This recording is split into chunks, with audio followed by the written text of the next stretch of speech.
নতুন পথের দিশারীরা চিরদিন স্রোতের বিপরীতে সরকারের চক্ষুশূল হয়ে উঠলেন এবং বৈপ্লবিক ষড়যন্ত্রের নয় জেলে পাঠিয়ে দেওয়া হলো।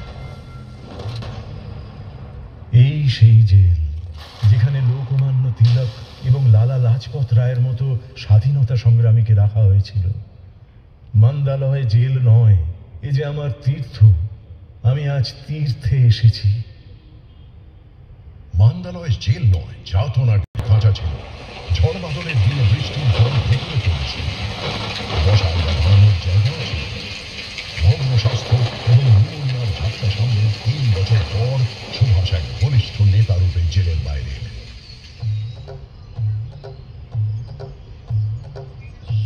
ভারতীয় যুবকদের তিনি গভীরভাবে প্রভাবিত করতে শুরু করলেন।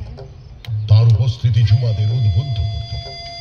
গান্ধীজি যখন একান্তে চিন্তামগ্ন, তখন সুভাষ স্বাধীনতা আন্দোলনের গতি বজায় রাখতে অগ্রণী ভূমিকা নিলেন।